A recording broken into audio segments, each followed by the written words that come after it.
I was 23 years old when 20 noble heirs rejected me in front of the whole North Crown territory.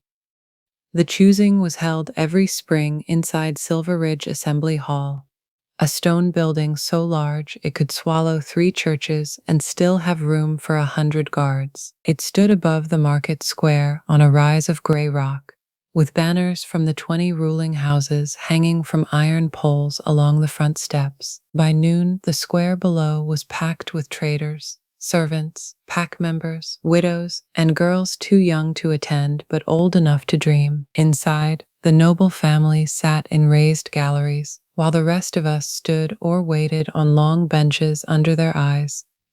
I stood near the back wall with my aunt, hands locked together so tightly my knuckles hurt. My dress was decent but plain, a cream wool gown altered twice because we could not afford a new one. The hem brushed my ankles. The sleeves were a little too short because it had first belonged to my mother. I had sewn fresh lace at the cuffs 3 nights earlier to hide the wear. The shoes on my feet had been resoled with borrowed leather by the cobbler in our district for $4 silver and a promise that my aunt would settle the rest by harvest. My aunt did not look at me. Erin Stamper was a hard woman with a thin mouth and a back that never bent for anyone. She smelled of cold soap and lavender water and worry. She kept one hand on the strap of her purse as if somebody might steal the 3 coins inside. "Stand straight," she said under her breath. "Do not give them another reason, as if I had not been born with enough already." My father had once held a border office under the old Crown Council. He died 8 years earlier in a land dispute that had been ruled an accident by men who never set foot on our land. 2 months after that, our house title was stripped, our stores were seized against a debt no one would explain, and my mother took sick before winter ended. By the time she was buried, our family name meant pity in some places and mockery in others. Prescott, a name people remembered only to lower their voices after saying it. The choosing was supposed to be a chance for alliance. Unmated noble heirs chose wives from among women of good blood, respectable households, or useful connections. Some girls came with dowries of $10,000 in land, cattle, and silver stock. Some came with treaty value. Some came with faces men wanted to show beside them on a balcony. I came as the woman whispered about in market lanes.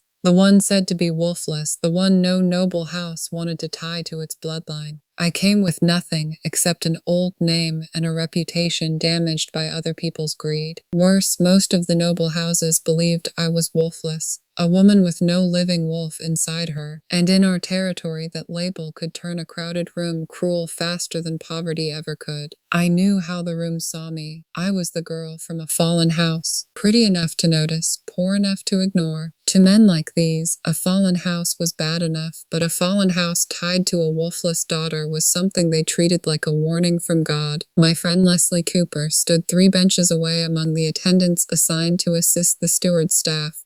She was 24, warm-faced, broad-shouldered, quick with a smile when life allowed it. She had slipped me half a sweet bun before dawn because she knew I would be too sick with nerves to eat. Now she caught my eye and gave the smallest shake of her head, warning me not to look frightened.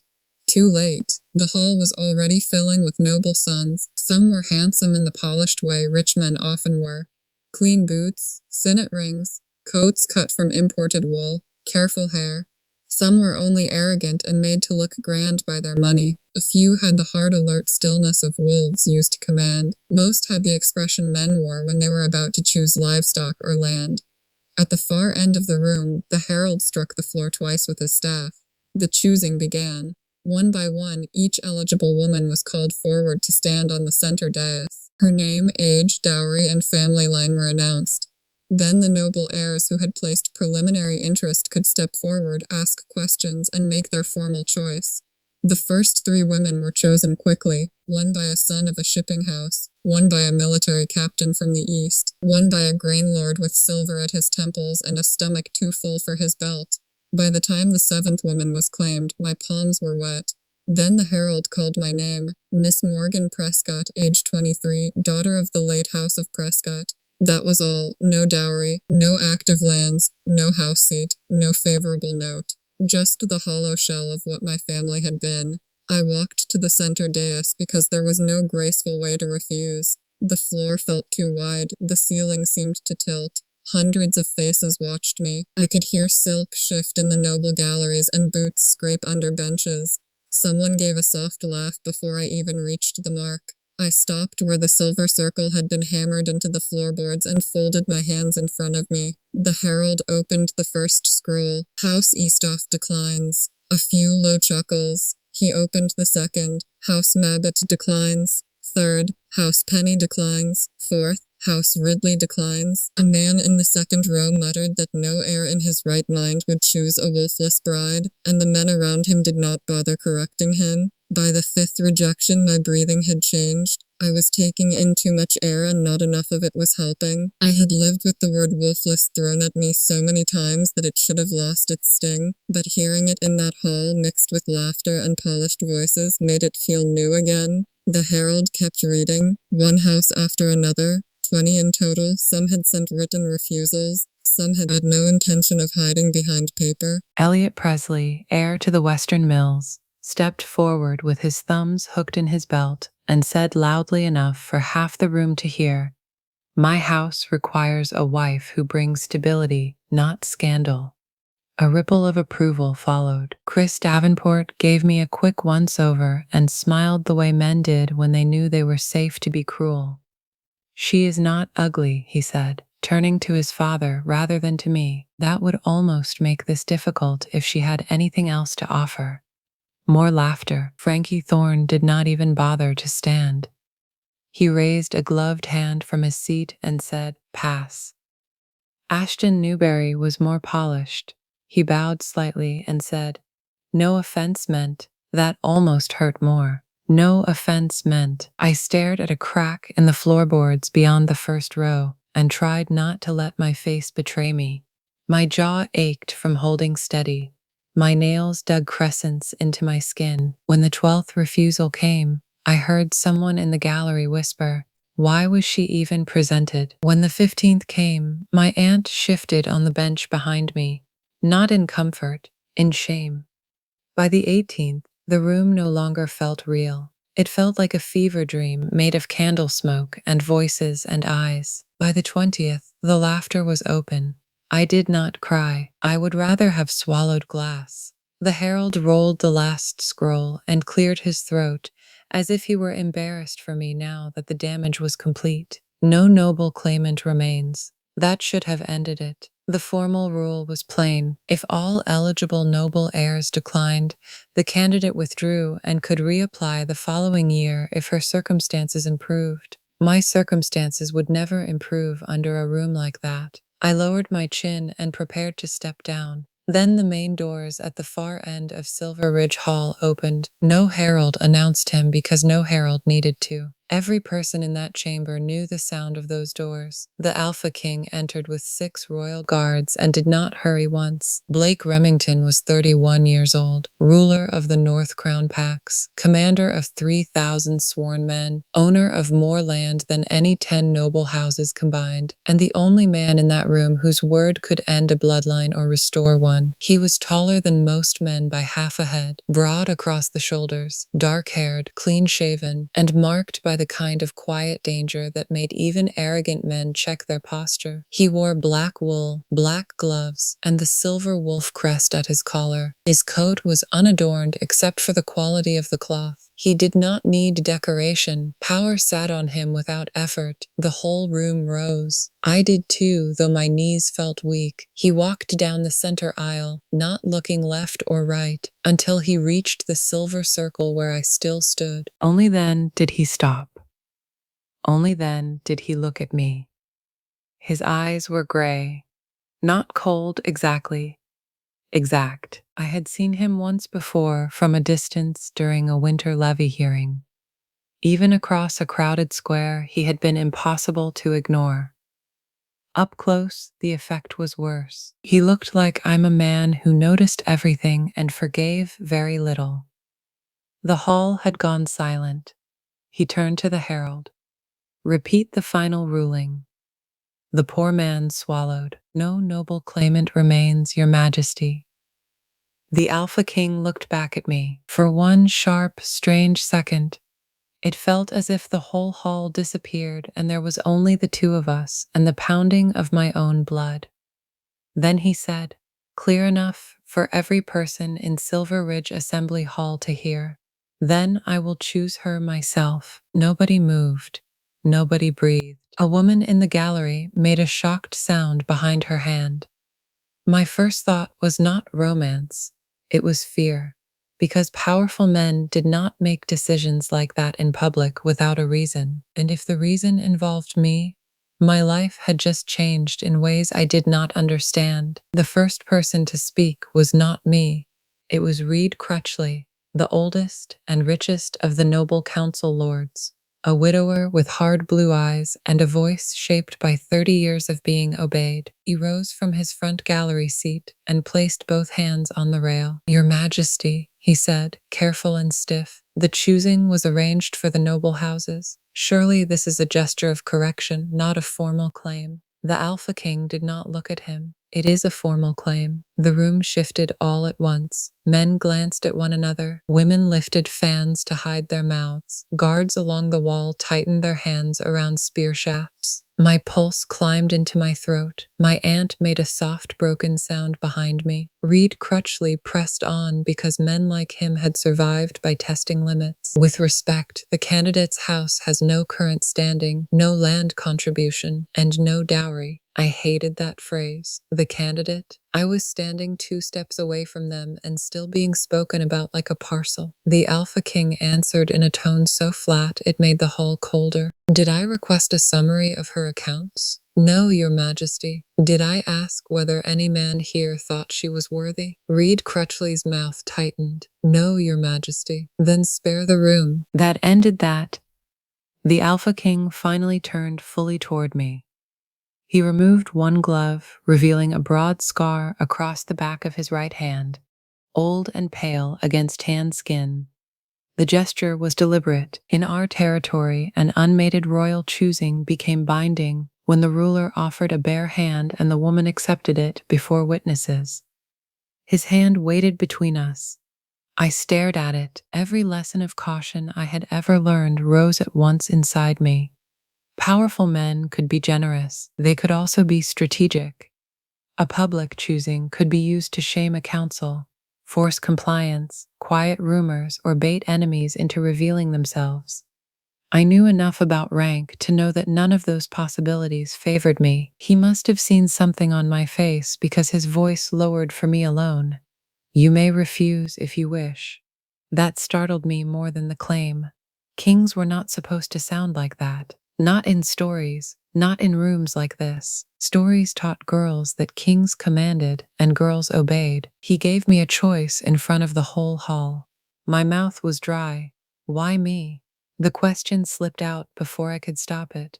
Several people in the room drew breath as if I had committed treason. He did not seem offended. He held my gaze and answered quietly, "Because they are blind." That was not enough to explain anything. It was enough to shake me.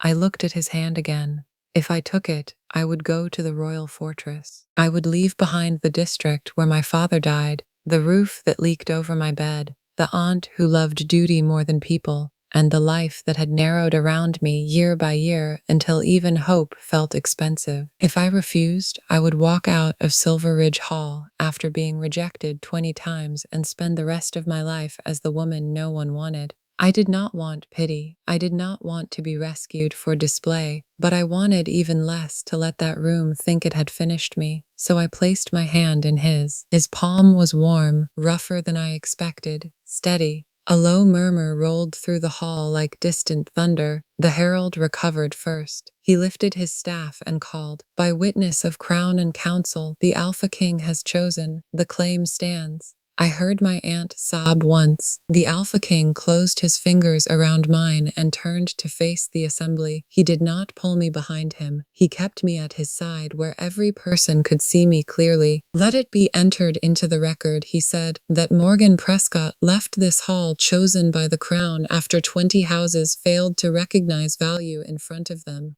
That was a rebuke, and everyone knew it. Chris Davenport looked like he had swallowed ash. Elliot Presley stared at the floor. Reed Crutchley's face had gone still in the way dangerous men went still when they were forced to wait. The ceremony dissolved after that. Nothing else could recover the room. The Alpha King's guard stepped forward. A royal steward named Jessie Nunnally, a sharp-eyed woman in her 50s with silver pinned neatly through dark hair, approached with a ledger and asked me for the names of my living household. Her tone was respectful but brisk, as if she had managed 15 crises already that morning and would manage 16 by supper. Your aunt travels with you today, she said after writing down Aaron Stamper's name. Personal effects will be collected from your residence and sent to Crown Wolf Fortress by wagon tomorrow. You will require a new wardrobe before the moon banquet. We will address that after arrival. I blinked at her. Moon banquet, wardrobe, arrival. My life had tilted so fast I could not stand straight inside it. My aunt finally reached me as the hall emptied. Her cheeks were wet, but she had already pulled herself back together. You will speak carefully there, she said. You will not forget who you are. That landed harder than she intended. Who I was.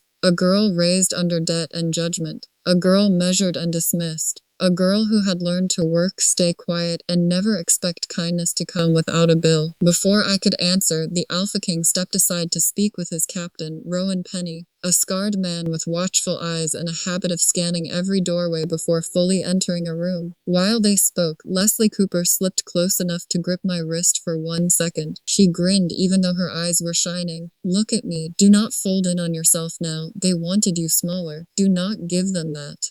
Then she was gone again, pulled away by her duties. I kept her words. Outside, a royal carriage waited at the top of the steps, not the gold-lacquered one used for festivals. This one was dark blue, reinforced at the corners, practical and heavily guarded. The Alpha King offered me the step first. My aunt followed. Then he entered and sat across from us while 2 guards mounted the rear. As the carriage rolled away from Silver Ridge, I watched the town pass through the narrow glass. The butcher's lane where my mother once sold broth in winter. The church steps where I had stood in patched gloves. The market stalls where men haggled over eggs and tack and smoked fish while pretending not to stare at our family's decline.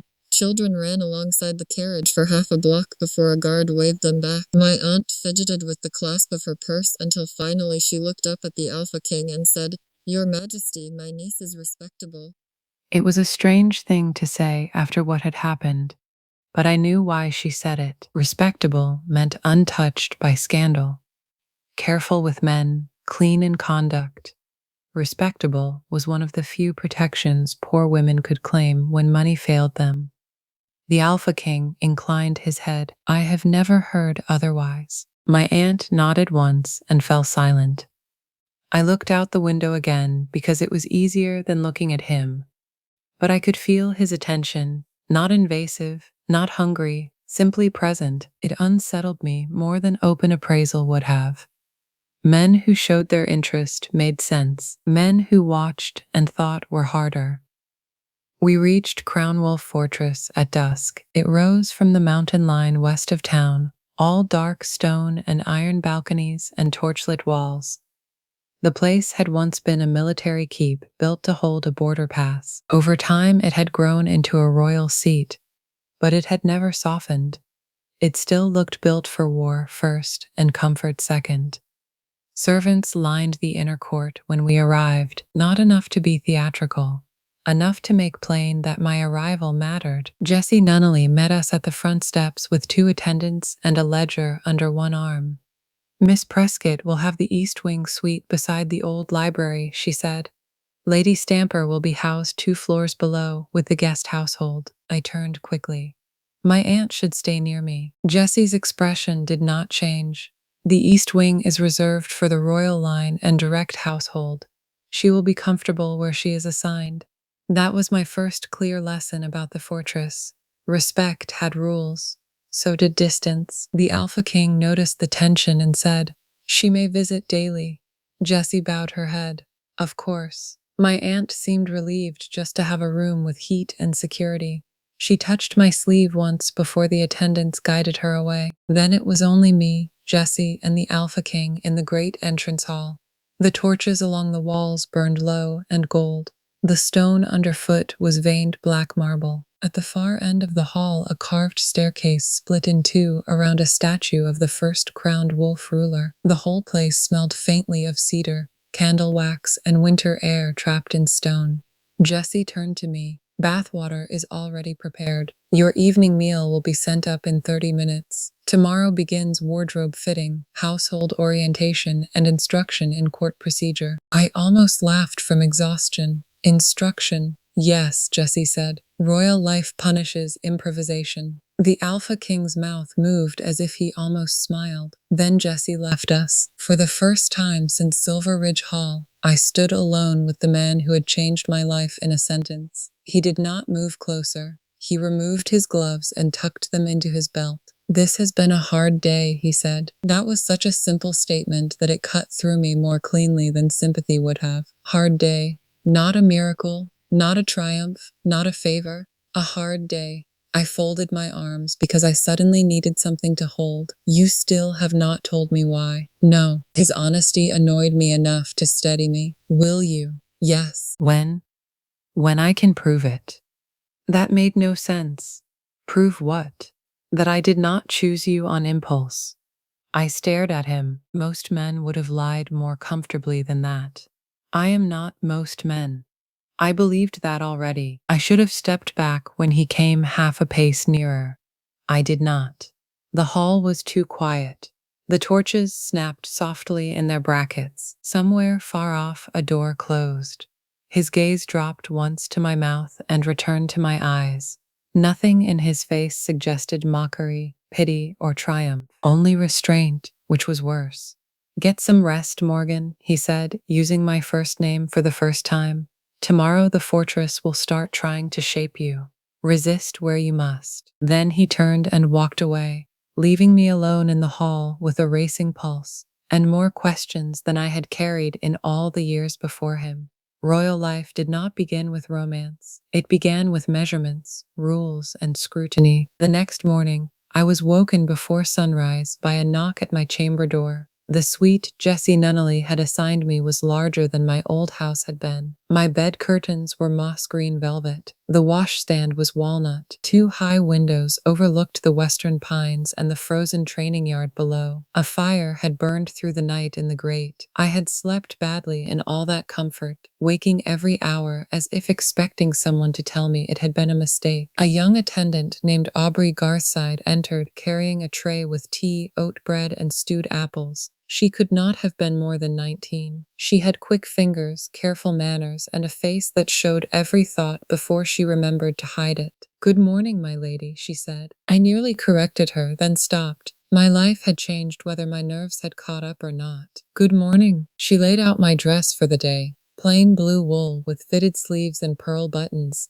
then began brushing my hair while Jesse reviewed a schedule long enough to qualify as punishment. Breakfast with the senior household at the 8th hour, Taylor at the 9th, heraldic review at the 10th, court protocol at noon, supper attendance in the West Salon. His Majesty is in council until evening. In other words, I am to be looked at from all angles. Jesse gave me a dry glance in the mirror. That was going to happen whether I arranged it well or not. Better to control the order. I almost liked her for that. Breakfast took place in a smaller dining chamber than the Grand Hall, but it still seated 40. The senior household included Rowan Penny, the captain of the guard, whose scar ran from his left ear to the corner of his jaw. Lane Cooper, master of accounts, a narrow man with ink on his fingers and suspicion in his posture. Sammy Eastoffe, physician to the court, broad and calm, with spectacles that slid down his nose when he grew irritated, and Aubrey Davenport, a widow from a cadet branch of a noble house, who oversaw ceremonial arrangements and acted as unofficial judge of every woman's worth.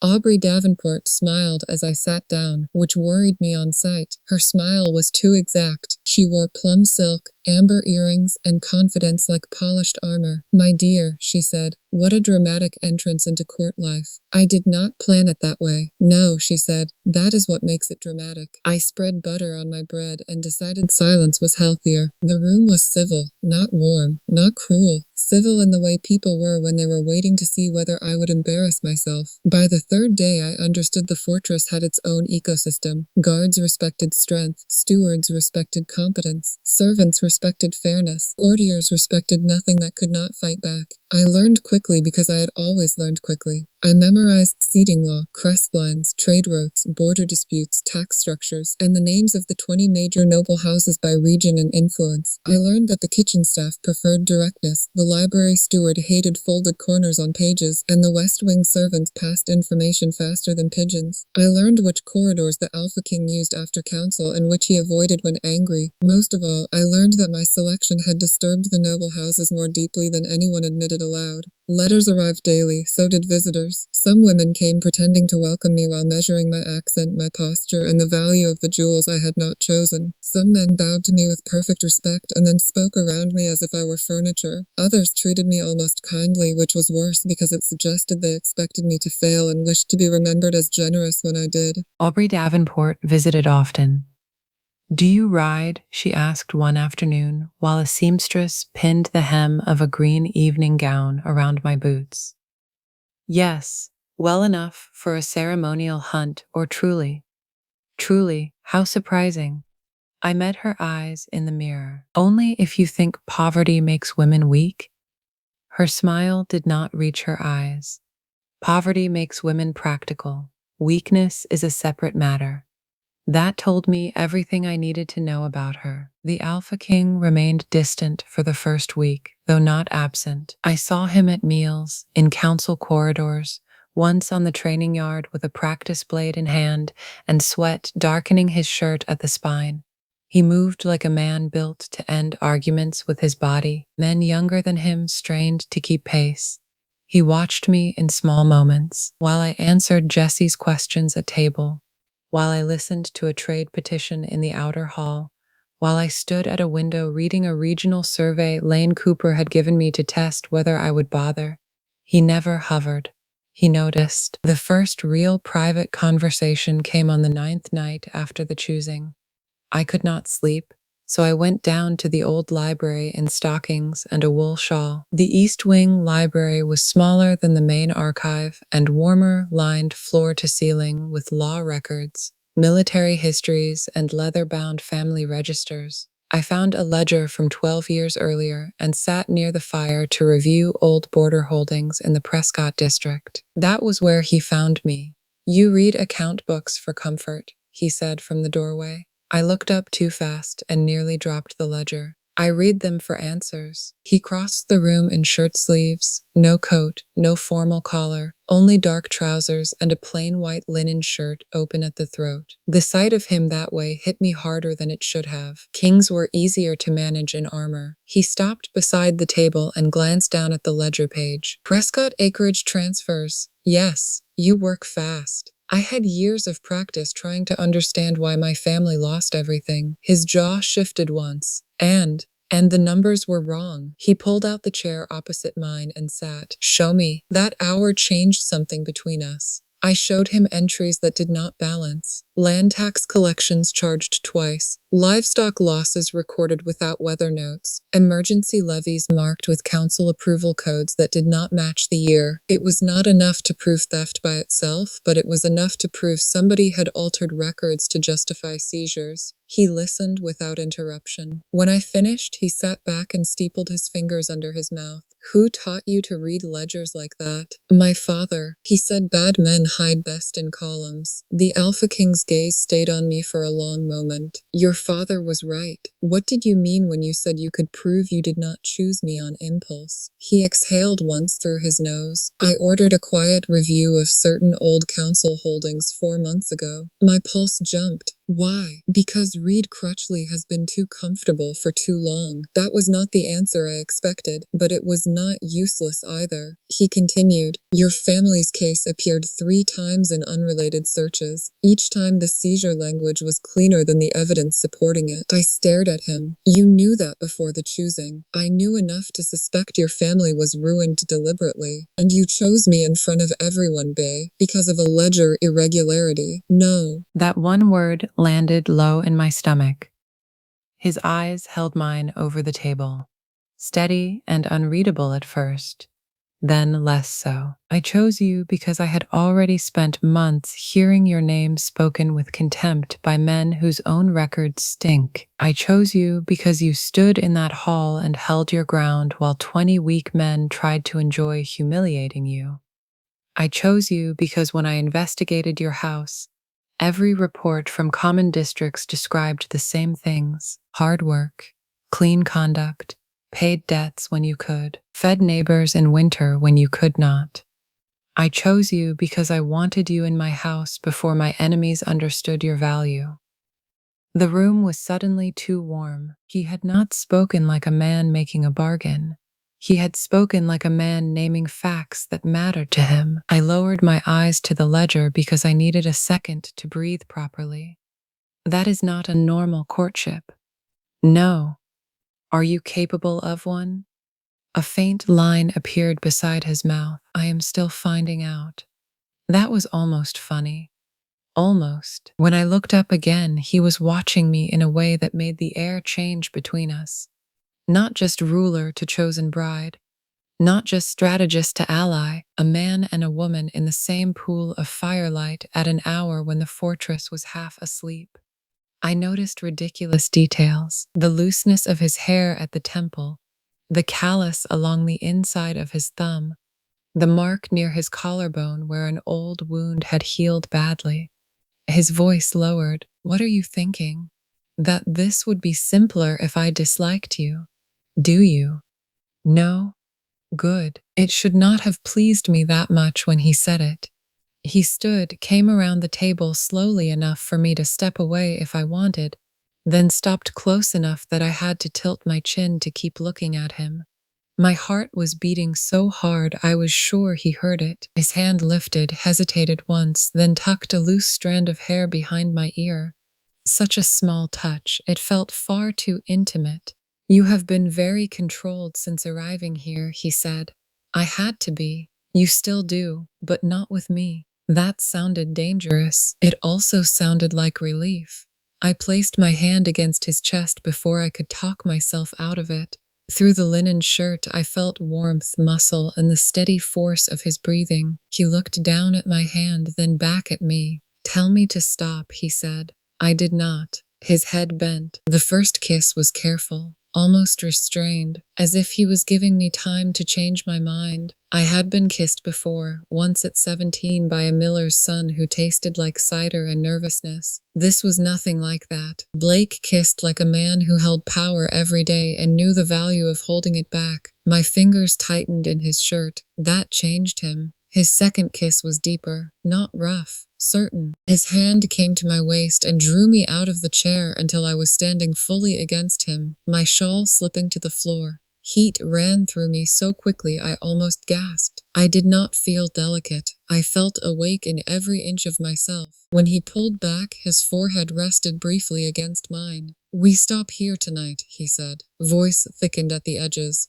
Not because I want to. I swallowed. Why then? Because when I take more from you, it will not be in a room where you were studying evidence. I laughed before I meant to. He smiled then, brief and real, and the sight of it nearly did me in. That night I went back to my chamber knowing 3 dangerous truths. He had chosen me for reasons deeper than spectacle. My family had been wronged, and the Alpha King could make me forget my own name with one hand at my waist. Once affection entered the fortress, opposition sharpened, not loudly at first. Clever people rarely started loud. The first move came through gossip. Stories spread in the West Salon that I had spent years trying to snare a noble marriage, that my aunt had borrowed money on the expectation of a crown match, that my father's ledgers were forged, that my mother had not been well bred, that I had trapped the Alpha King with staged innocence. Lies arrived dressed in fine manners and passed through smiling mouths. I learned who carried them. Aubrey Davenport favored the social route. Chris Davenport favored mockery. Elliot Presley used polite doubt. Reed Crutchley used silence and let others do the dirtier work for him. The second move came at the Moon Banquet. The Moon Banquet was the fortress's largest formal supper outside Winter Feast, held in the upper glass hall with 200 guests, silver candelabra, and musicians along the north wall. I was dressed in dark green silk. my hair braided and pinned with moonstone combs Jessie had selected,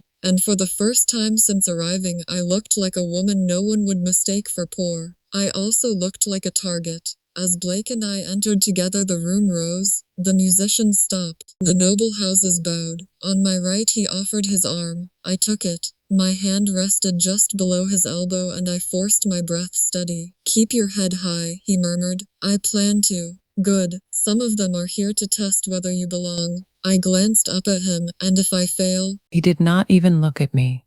"You will not." We reached the high table under every eye in the room. For the first half hour, things held.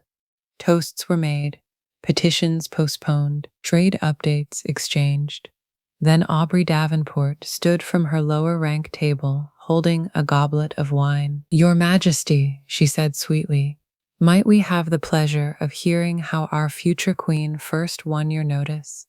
Conversation stopped without appearing to. She had asked the question everyone wanted answered while making it sound innocent. Blake set down his knife. "I noticed her because I have eyes." A few men laughed carefully. Aubrey smiled wider. "Of course. Yet so many others overlooked what you saw. Such a remarkable difference in judgment invites curiosity." I knew what she wanted. She wanted me flustered. She wanted me small again in a public room. She wanted the story framed around his generosity and my luck. Before he could answer, I rose. The room's attention shifted to me. Every lesson Jessie had drilled into me about pacing, stillness, and voice rose from memory. "Lady Davenport is right about one thing," I said. "The difference in judgment was remarkable." No one moved, I continued. 20 noble houses looked at my family's ruin and assumed it said something about my worth. His Majesty looked at the same facts and asked whether the ruin itself was honest. "That is not romance, that is intelligence." A tiny sound escaped someone at a lower table. Aubrey's smile faltered. I lifted my glass, not to her, but to the room. "If my presence here troubles anyone, I encourage them to check their own ledgers before checking my right to stand beside the crown." There it was, not a full accusation, a threat wrapped in manners. Reed Crutchley's gaze snapped to me. Blake did not smile, but there was pride in his posture, and everyone saw it. The banquet recovered outwardly, yet from that night the rules changed. I was no longer the uncertain girl they planned to embarrass into retreat. I was now a problem. The third move came as something more dangerous than talk. 3 nights later, Sammy Easthoff, the court physician, intercepted me outside the chapel corridor just before evening service. His face was grim. "Do not drink the sleeping tonic that was sent to your room." I stopped. "Why?" "Because it was not prepared by my hand, and it smells wrong." Cold moved under my skin. "Who sent it?" "It bore the mark of the women's household. Jessie is tracing it now." The fortress locked down before supper. Rowan Penny doubled the East Wing guard. Jessie personally searched my chamber. The vial had already been removed by the time I returned, but the message was clear. Somebody had decided whispers were not enough. That night, Blake came to my rooms himself. He entered without ceremony, still carrying the tension of command in his shoulders. He had just come from questioning staff. His eyes were hard enough to cut. "Are you hurt?" "No." "Did you taste anything?" "No." Only after that did he let the fury in him show. He paced once to the hearth and back. "I should have acted sooner." "Acted on what?" "On Reed?" That name again. I closed the distance between us. "Do you know it was him?" "I know nothing yet that would satisfy formal arrest. I know enough to keep him from sleeping well." For a second, he looked less like a king than a man furious at the idea of harm reaching my door. It did something dangerous and soft inside me. I touched his wrist. "Blake?" He stopped moving. "I am frightened," I admitted, "but I am not sorry I came here." His expression changed at once. The anger remained. It moved under something else. He lifted a hand to my face and held it there, thumb resting at my cheekbone. "You were safer in obscurity."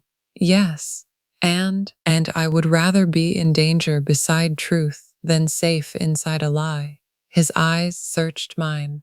Then he bent and kissed me like a starving man denied a meal for too long.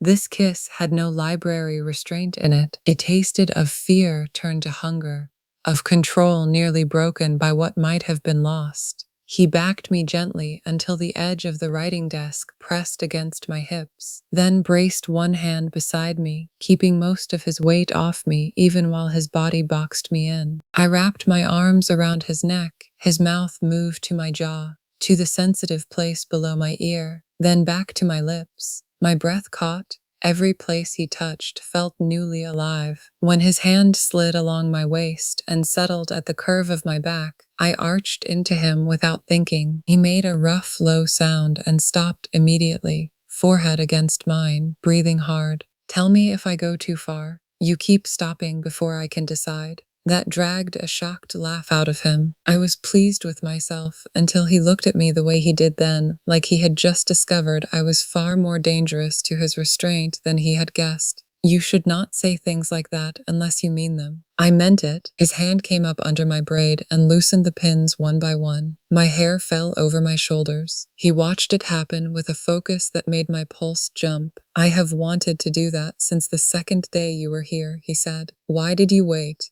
Because I was trying to be honorable. Are you failing? Yes. I kissed him first that time. Whatever was left of his discipline gave way. He lifted me onto the edge of the desk, stepping between my knees, and the world narrowed to warmth and breath and the drag of his hand along my back. He kissed me until my lips tingled and my hands were gripping his shoulders so tightly I knew he would feel it later. When he finally drew back, both of us were breathing hard. His gaze dropped briefly to the neckline of my dress, then returned to my face with visible effort. If I stay longer, I will not stop at kissing you. I should have been embarrassed by how much that pleased me. I was not. Then perhaps you should go, I said, though my hands stayed curled in his shirt. He rested his forehead against mine once more and gave a humorless half-smile. Cruel woman. I learned from the court.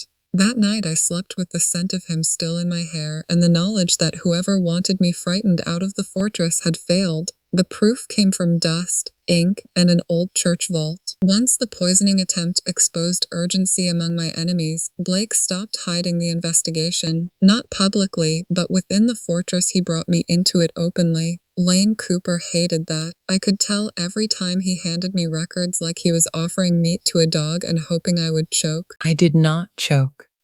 Over the next 2 weeks, I worked with Blake, Jesse, and Lane in the archive chamber beneath the West Tower. We reviewed land surveys, levy records, church tithe books, and emergency decrees dating back 15 years. We found my father's signature copied badly on a Caesar transfer. We found council stamps used 6 months before the stamp design was issued. We found a chain of debt purchases routed through shell tenants tied to Reed Crutchley's grain depots. Then we found something bigger. Buried inside an old border inheritance file was an amended family registry proving that the Prescott line had not merely held a district title. My grandmother had been the elder sister of the last unwed Luna cousin in the original royal branch. Not close enough to inherit the throne directly. Close enough that marriage into my line had value. Close enough that if my family remained visible, certain land and voting rights could not have been quietly absorbed by Reed and 2 allied houses after my father's death. He had not destroyed my family out of casual greed alone.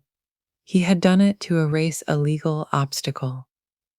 When I realized that, I had to sit down. Lane Cooper adjusted his cuffs and said, with unwilling respect, "That would explain the speed of the seizure?" I turned to Blake. "He ruined us because we were inconvenient." Yes. The word hit like a hammer. I thought of my mother coughing blood into linen she kept trying to hide from me. I thought of the winter I sold her rings for medicine. I thought of my father's boots by the door months after he was buried because neither of us could bear to move them. Reed Crutchley had done all that because my family stood in the way of a cleaner theft. "I want him broken," I said before I could smooth the rage in my voice. Blake looked at me across the table and did not flinch from it. "So do I." We arranged a formal reckoning for Founders Court. the quarterly hearing where noble grievances and crown disputes were publicly reviewed before the council and selected witnesses. Notices went out under seal. Reed could not refuse attendance without insulting the crown. The day before the hearing, my aunt asked to see me privately. She had been quieter since arriving at the fortress, better fed, better rested, no longer worrying over coal or rent. She seemed older in some ways and less hard in others. We met in the winter garden, where the glass roof held pale afternoon light over sleeping roses and bare vines. "There is something I kept from you," she said. I sat very still. "What?" She reached into her reticule and drew out a small packet wrapped in faded linen. Inside was my mother's signet ring and a folded letter sealed with cracked wax. "This came after your father died," she said. I was frightened. The letter said the house papers were not safe and that if anyone came asking about old blood claims, we were to deny everything. I looked at her in disbelief. "You never showed me." "No," her hands shook. "I thought if the old ties were dead, perhaps the danger was too. I thought survival meant silence." Anger rose so fast my vision blurred. "Do you know how many years we lost?" "Yes." Her mouth trembled, but she did not cry. "Every one of them." I wanted to scream at her. I wanted to ask how she could watch my mother die and still choose silence. I wanted to wound her with the truth that her fear had cost us almost as much as Reed's greed. Instead, I heard my own voice come out flat and tired. "You should have trusted us more than the men who frightened you." "I know." That was the worst part. She knew. I took the letter and ring and left before I said something that would live forever between us. That evening, Blake found me on the west battlement, wrapped in a cloak against the wind. I handed him the letter without preamble. He read it once, then folded it carefully. "Does this change tomorrow?" I asked. "It strengthens it." I stared out over the dark forest below the fortress. I do not know what to do with my anger. He came to stand beside me, close enough that our shoulders brushed under our cloaks. "Use it." "For what?" "To stand tomorrow and take back what was stolen without becoming like them." That was a king's answer, annoyingly sound. It did not make me feel better. He must have sensed that because he turned and drew me fully into him, one arm firm around my back under the cloak, the other hand at the nape of my neck. "Then use this first," he said. He kissed me slowly, not with urgency this time, but with a tenderness that undid me more thoroughly than hunger had. I pressed into him and let myself be held, let myself feel the solid truth of him. His chin brushed my temple. The wind moved around us and the fortress bells rang the late watch somewhere below.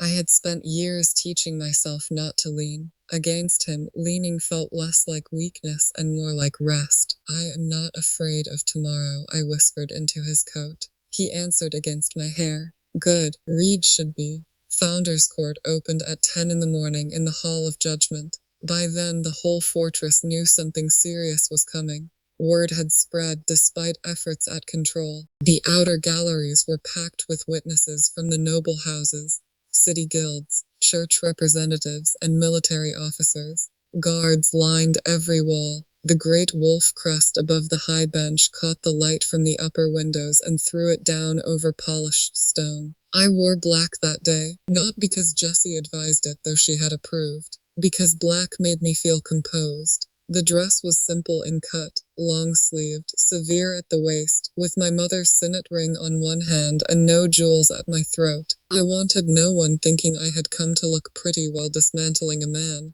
Blake took the high bench in formal crown coat and silver chain. Rowan Penny stood to his right. Jessie sat below with the record clerks. Lane Cooper and Sammy Eastoff had document tables prepared. My aunt sat 3 rows back, pale and rigid, the fear in her face mixed with guilt. Reed Crutchley entered as though he still believed this could be managed. He wore dark blue broadcloth and a ruby pin at his cravat. Age had not weakened him physically. He still looked like a man who rose before dawn and expected the world to account for itself by noon. Chris Davenport came with him. Elliot Presley sat close behind. Aubrey Davenport appeared in pearl gray, expression smooth but watchful. The charges began with formal irregularities in district seizure records. Reed denied them. Lane presented the altered ledgers. Reed denied them. Jesse produced trade routing documents tying the debt purchases to shell tenants under his grain authority. Reed called them circumstantial. Then Blake signaled for me. The hall went very quiet as I stepped forward to the witness position. I placed my hand on the crown book and swore to truth by blood and law. Reed looked at me with controlled contempt. "You have learned quickly," he said. "I had to. You left us no room to stay ignorant."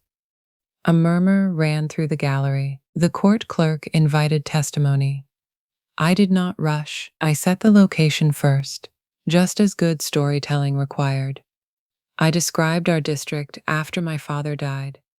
The empty storehouse, the missing tax receipts, the men who came with seizure orders before mourning cloth had even been taken down from our gate. I described my mother sitting at a kitchen table with account books open and hands shaking because the numbers did not match what she knew had been paid. I described winter hunger, sold jewelry, land fenced off before disputes were heard. I described the day our family crest was stripped from our carriage and how my mother went white watching it.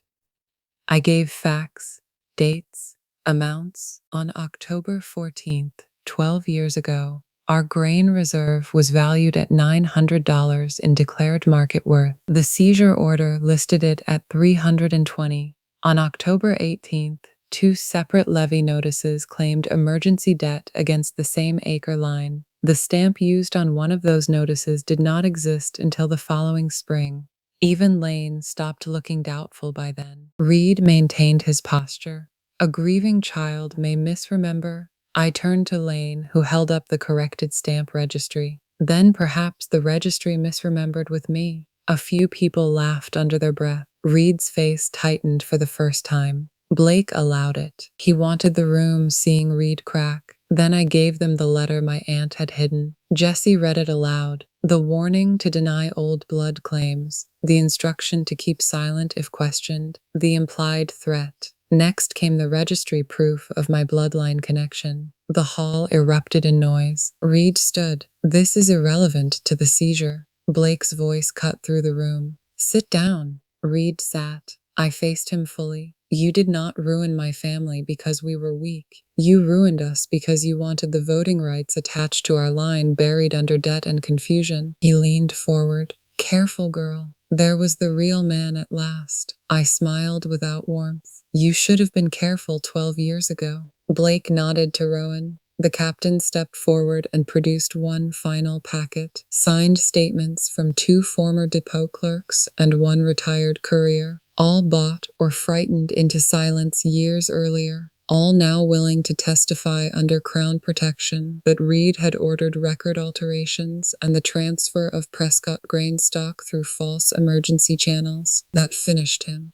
You could feel the moment the room knew, not suspected, knew. Chris Davenport went pale. Aubrey looked down at her lap. Elliot Presley shut his eyes once, as if calculating which distance might still save him. My aunt covered her mouth and wept openly, though I hardly saw her. Reed rose again, this time with anger stripping the polish from him. "This court is theater," he snapped. "A king infatuated with a girl from a dead house overturning years of settled law because he wants to bed his own discovery." The insult cracked across the hall. Rowan moved at once. So did half the guard. Blake lifted one hand and every man froze. Then he stood from the high bench and came down the steps himself. I had seen him angry before. I had not seen him like this. He stopped an arm's length from Reed. His voice was low enough that the whole hall leaned to hear it. "You had one chance to hold your dignity at the end of this," Reed sneered. "And now you lose more." Blake turned to the court and delivered judgment. Reed Crutchley was stripped of council authority pending full criminal sentencing. His estate ledgers were to be seized by Crown officers. His trade lines were frozen. His direct claim over 3 disputed districts, including the Prescott district, was voided. He was remanded under guard to the lower fortress cellars until criminal trial at summer assizes. Then Blake did something I will never forget. He turned to Jesse and said, "Enter restoration of house standing." Jesse asked formally, "In what name, your majesty?" Blake looked at me. "House Prescott," he said, "restored under Morgan Prescott, lawful heir." For 1 second I could not breathe.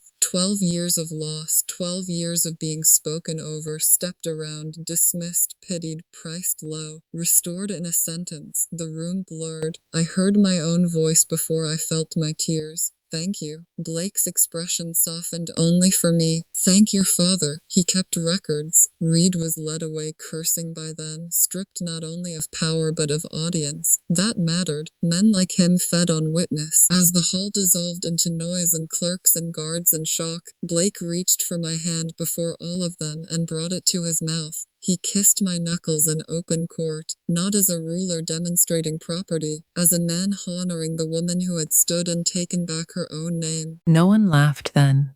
Restoration changed my life. Love changed it more. In the weeks after Founders Court, the fortress shifted around me as if the entire structure had exhaled. Servants who had been cautious became easier. Courtiers who had smirked became respectful. Some because they meant it, some because fear is a superb teacher. Letters arrived from districts that once ignored us. Priests sent copies of burial records and old tax notes. Farmers from the Prescott lands came to the gate asking whether their rents would now be judged differently. Women who had watched my family fall sent pies, woven blankets, and sometimes only notes that said the same thing in different words. We remembered. Blake assigned me a legal steward and a survey team. He expected me to rebuild the district, not merely hold the title. That was one of the things I had come to understand about him. He gave no ornamental power. If he put a burden in your hands, he expected you to carry it. I liked that more than I admitted, so I worked. I met tenants, reviewed boundary stones, ordered the old Prescott house roof assessed, reopened the grain dispute under fair measure, reduced 2 predatory winter debts, set up a widow's credit list through the church granary. Lane Cooper looked nearly emotional the first time I corrected a freight table faster than his clerk. Through all of it, Blake made time for me in ways that never felt staged. Sometimes that meant supper in a private room with no attendance after midnight because council had run long. Sometimes it meant a ride at dawn along the snow line where only the escort captain trailed at distance. Sometimes it meant standing shoulder to shoulder over maps while he explained border pressure from the southern packs, and I argued that his grain tariffs were turning smaller farmers against him faster than his advisors knew. He liked that I argued. I liked that he listened. Our intimacy deepened with the same steadiness. The first night I went to him by choice was 6 days after Founders Court. There had been no ceremony to it, no dramatic declaration. I finished reviewing tenancy petitions, dismissed Aubrey Garthside for the evening, and crossed the corridor in a wine-colored robe with my heart trying to climb out of my throat. His chamber door was opened by Rowan Penny, who took one look at me, gave away absolutely nothing, and said, "His Majesty is inside." I nearly turned around and ran. Instead, I entered. Blake was standing by the fire with his coat off, reading dispatches. He looked up, saw me, and went still. No man had ever looked at me the way he did then. Not because I was a prize, not because I was beautiful, though I knew by then that he thought I was. He looked at me like a woman who had become necessary to the shape of his life. "What do you need?" he asked, though I suspect he knew. I closed the door with my own hand. "Not need."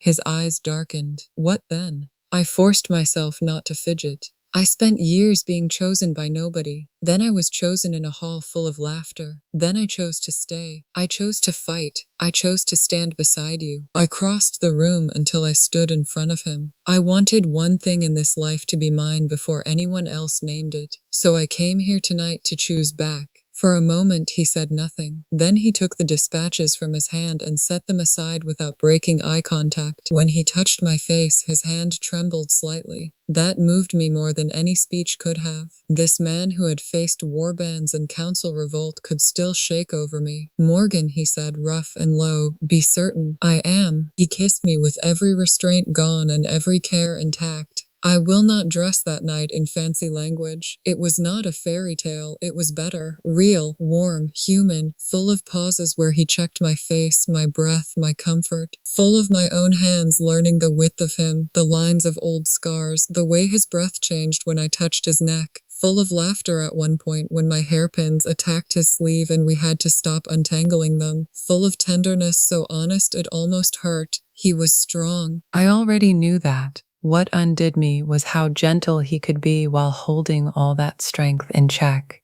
Afterward, I lay with my head on his chest, listening to the slow, heavy beat of his heart while the fire burned low. "I loved you a little before I meant to," he said into the dark. I lifted my head. "A little." His hand slid over my bare back in a lazy stroke. "Enough that you were making my court difficult long before you ever kissed me." I smiled against his skin. "Good, cruel woman. I believe you have said that before. I meant it more this time." The formal betrothal was announced 2 weeks later, not because we needed public permission, but because order matters in a kingdom. The spring court gathered in the upper hall. Jesse oversaw everything with military precision. Aubrey Davenport attended in pale blue and impeccable manners. Elliot Presley bowed so low I almost felt sorry for him. Chris Davenport avoided my eyes. My aunt cried again, though this time she looked proud enough to split. Blake placed the betrothal ring on my finger before court and church. Moonstone, white gold, a simple band with no vulgar size to it. The value was enormous anyway. Lane later told me the setting alone was worth $22,000. The number made me laugh. Once I had worried over $4 for shoe leather. When my turn came to speak, I kept it brief. "I accept this bond freely," I said, "not because I was rescued, but because I was recognized. There is a difference." That line traveled all over the territory before week's end. By summer, the Prescott District House had a new roof. By autumn, the first fair grain audit in 12 years had been completed. 2 schools in the district reopened under Crown grant. Leslie Cooper left service in Silver Ridge and accepted my offer to oversee household stores at the restored Prescott estate 3 months each year. She arrived with 3 trunks, 1 scandalized opinion about royal curtains, and enough loyalty to fight a wolf with a spoon if needed. My aunt remained at the fortress in a smaller role assisting the women's household. Our relationship never returned to innocence, but it grew into something more honest. Some wounds do not vanish, they heal into scar tissue you learn to live around. As for Blake and me, people often asked later when exactly I knew I loved him. Not the day he chose me, not the day he kissed me, not even the day he restored my house. I knew on an ordinary morning in late June. We were at the Prescott district for the first tenant review. Rain had started before dawn and turned the yard to mud. 2 barns needed repairs. 1 widow wanted tax leniency on 6 hens and a milk goat. A boy had broken a fence rail. Blake had ridden out with me anyway, boots soaked, coat muddy at the hem, because he had said the crown should be seen where promises were made. At midday we ducked into the old kitchen, now half restored, and the cook put stew in wooden bowls because the proper plates were still packed in straw. He sat with me at the scarred table where my mother once balanced desperate books. Steam rose from the bowls. Rain hit the shutters. He reached over, wiped a streak of flour from my cheek with his thumb, and went on discussing drainage trenches like the gesture cost him nothing. That was when I knew, not in spectacle, in steadiness, in the fact that the most powerful man in the territory had no trouble sitting in a half-repaired kitchen and planning a better future with me as though it were the most natural thing in the world. The wedding took place that winter under clear skies and a full moon over Crown Wolf Fortress. The chapel could not hold the crowd, so the vows were exchanged in the great inner court under lanterns and cedar boughs. Soldiers stood in dress lines. Farmers from Prescott lands stood beside noble women in fur collars. Church bells rang over the mountain. I walked the long stone path in white wool trimmed with silver fox, my veil pinned under the moonstone combs Jessie had saved from my first banquet. Leslie cried openly in the front row. Rowan Penny looked as uncomfortable with ceremony as a man can look while still guarding a king. Sammy Eastaffy wore polished boots for once. Lane Cooper held the crown ledgers like they were sacred text. My aunt stood with her hands pressed together so tightly I thought she might faint. Blake waited at the altar in black and silver, broad-shouldered, solemn, and not remotely calm no matter how composed he appeared. I knew his face well by then. I could see the tension around his mouth. When I reached him, his hands closed around mine and some quiet passed between us that had nothing to do with the crowd. The vows were old. Protection, honor, fidelity, shared burden, shared law, shared roof, shared name. When the priest asked whether I came of my own will, I answered loud enough for the whole court to hear, yes. When Blake answered, his voice was so steady it almost hid how much it cost him. I do. He kissed me before the final blessing was even complete, and for the first time in my life, a room full of witnesses did not feel like judgment. It felt like triumph. Years later, people still told the story, beginning with laughter. They remembered the choosing hall, the 20 noble heirs, the silence after the Alpha King spoke. They liked the shock of that moment. It made a good story. But that was never the whole story to me. The real story was what came after. A woman rejected in public who did not let humiliation define her. A king who noticed what better-placed men ignored. A stolen family name restored by truth. A court forced to bow where it once sneered. And a love that did not begin with softness, but earned it. They laughed when 20 nobles rejected me. They stopped laughing when the Alpha King chose me. They never laughed again after I chose him back. Before you leave, tell me something in the comments. If you were in Morgan's place, after being rejected by 20 nobles in front of everyone, would you still have the courage to take the Alpha King's hand? And if you enjoyed this story, do not forget to like the video and subscribe to the channel because the next story might be even more shocking. If this story touched you, press like so more people can discover it. Subscribe to the channel for more powerful Alpha King and Luna stories. And tell me in the comments, do you think the Alpha King chose Morgan because of her strength or because fate had already tied them together?